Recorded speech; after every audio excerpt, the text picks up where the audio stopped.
O anyway, mga kababayan, pumunta tayo do'n sa dulo ng ating topic. Yung nangyari ho kay Donald Trump, mga kababayan, mas lalo pong umingay, mas lalo pong naging viral ang ating Vice Presidente Inday Sara Duterte. Meron na nga pong mga sumisigaw na, patalsikin si Inday Sara Duterte.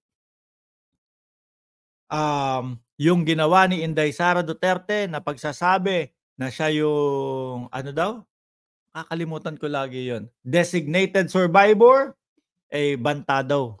Kumbaga meron daw alam ang ating Vice Presidente na posibleng mangyari sa ating Pangulo. Tapos biglang lumabas, mga kababayan, yung pag pagbengbeng kay Trump, mga bossing. Ano kaya ito, politically motivated or palabas lang ni Trump? Hindi ako naniniwala na palabas ni Trump, eh. Kasi kung hindi ako nagkakamali, yung nagbengbeng sa kanya, eh, tegi po, mga kababayan. So, hindi naman siguro papayag yun na, "Oh, palabas lang natin ganito, ganyan." Kunyari, eh, may bengbeng. Kunyari bebengbengin mo ako, oh, para isipin ng taong bayan, "Oh, kita mo pinapategi ako nung kabilang kampo." Hindi man po tugmang-tugma sa sitwasyon ng ating Vice Presidente, mga kababayan, at ng Presidente at dun kay Trump, pero nagkaroon ang taong bayan ng isipin talaga, posible palang mangyari yun sa politika, 'no?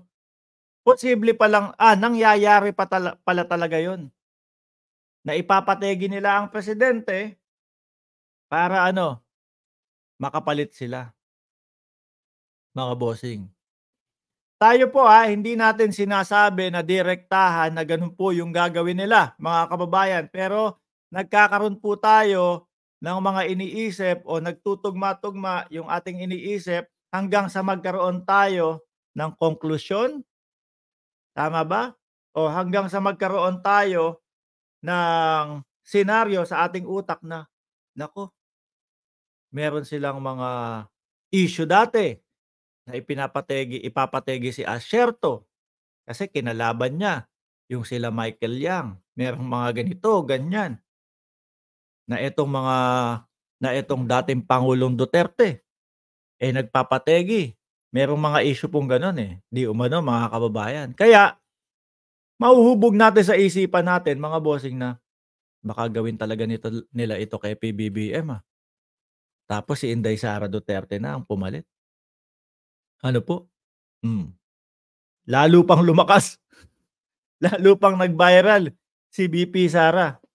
Simula po nung nangyari 'yan kay Donald Trump, mga kababayan. Sabi ni Ibanez Romacasi, warning 'yun, pinakita siguro ng Diyos, ang posibleng mangyari. Yung bukal sa puso ang pagbibigay ng ika-10 ayon sa kakayanan ng nagbibigay, hindi dapat puwersahan ang pagbibigay sa ika-10. Oh. Bakit tinegi? Dapat 'di nila tetegiin para matanong sino ang mastermind. O, yun po, mga kababayan. Anyway, mga boss, chief, amo, sir, linggo po na ngayon dito sa ating, kinaroroonan, mga kababayan. And next week, nandiyan po ako sa Pilipinas, mga bossing. Nandiyan po kami sa Pilipinas ng aking pamilya. Siguro magla-live pa din po tayo do'n, mga kababayan, or magla-live pa din tayo, pero 'wag niyong asahan na kumbaga laging nasa oras po, 'no? Minsan late at minsan ay maaga po, mga bossing, okey? So, tatapusin ko na muna ito, magpapahinga kami, family time muna, mga kababayan, and bukas po medyo maayos na yung vlog natin. Ito ngayon puro pang-aasar, eh. Umpisahan ka ba naman ni Jason sa oh, umpisahan ka ng pagtatanong ni Jason sa sino daw ang tiyaka tapos kulang naman yung ngipin. Sa umpisa pa lang talagang hindi na magiging maayos yung vlog. Anyway, mga kababayan, maraming salamat po sa inyong lahat. God bless po. See you diyaan sa Pilipinas kung sakali na magkasalubong tayo.